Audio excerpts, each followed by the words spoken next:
All right, now you might have seen these floating around. These are those kind of knockoff clone versions of the upcoming iPhone. They always seem to hit the market prior to an iPhone launch. There's something weird in this particular case though, because I have some information that these particular clones of what will probably be called the iPhone 11 or XI or something like that might not be the eventual design. In fact, it could be a fairly substantial difference between this clone representation of the next iPhone, which, yes, it's here, it's working, it's in boxes. Look, it even showed up with fake Apple Store. I don't know, actually, maybe the bags are not fake. Maybe we went to a real Apple Store to snag them. Why don't we just look at it, you decide, and then we'll talk about the design changes here. They look a lot like the previous generation boxes. Obviously, you have an iPhone on the side. The artwork is the same from the previous generation. If you're skeptical and you're looking at this, you may be, your spidey sense may go off a little bit. Like something like, if you look at the top edge here, is this completely straight, this line here, or is this a bit closer over here? I don't know. Designed by Apple in California, okay. Are you buying it? Well, there's no plastic on the actual phone. Fake paperwork, fake Apple stickers. Man, it's unbelievable. And they get these things out before the actual device launch. It's wild. This is the device, and like I said, you may have seen this floating around. Now, the implementation here of the rear camera setup, this is something that's been rumored. We've seen a lot of it, but it's actually the way it's implemented that is up for dispute. So on this particular device, you see this ridge around it. You see this very boxy look. It doesn't blend all that well with the glass back on the device itself. Actually, I don't mind this color at all. Maybe a little bit lighter, actually. This, by the way, is an iPhone XS Max. I would say then, maybe I need to switch hands. Let's see here. Yeah, definitely the clone is a bit lighter. You know what? If you really look at this font, you can also spot the fakeness. Look at how much sharper this font is. It's sharper and it's thinner. It's just not the same font. You have headphones included. You even get an adapter in there, fake lightning cable, and the power brick. Let's see this one.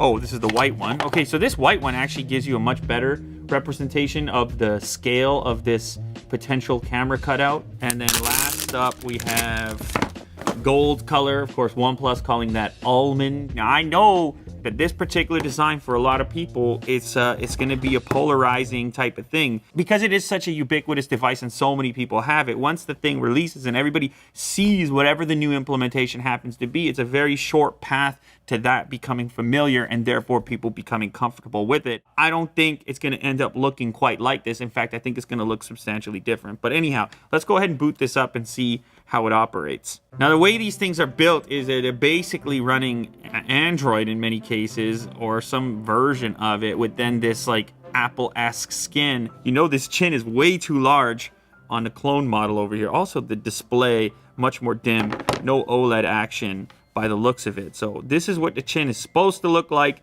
This is what it looks like over here. When you have this switch pushed down, there's no red indicator to let you know that it's been activated. You know what though? They do a good job of faking it. Again, you can tell the fonts are off here. You could be maybe fooled, no? Somebody just handed that to you? You're not fooled. Someone has to go in there and really modify some version of Android, and that's not so easy to do. So there has to be some sort of a market for this. It must be a significant market because it wouldn't be worth the investment otherwise. Each one of these costs around $200, something in that territory. So I can tell you straight away, this is a low resolution display. I can see pixels from this range, which is very unusual. I mean, it's night and day as far as I'm concerned. Very soft looking image there at 1x. Let's snap that. Ooh, slow shutter. And then another soft looking image at 2x. And that's it. That seems to be the only options there. It's not a good picture, Jack. It's a lot of noise in the image. You can see beard hairs, but like if you just look, it looks like a painting. Some of my... I mean, the resolution is obviously not substantial. Now, what happens if you go into portrait mode? It says move farther away. Still wants me to move farther away? How far away do you want me to be? I mean, it's looking for a face. Does it even know the difference? It's just telling me move farther away. How far away? It still says move farther away, Jack. It's no portrait mode at play. Okay, so lots of ways to figure out that this thing is bogus. I mean, the last one I want to try out is sound. There we go. All right. Apple shrinking the notch. Ooh, the buttons are also a little loose. Oof, it's so slow. It's painfully slow on Wi-Fi. We're so aware of it. The video quality sort of is being auto-crunched down to like 144p. And the audio is crunching. Shock iPhone.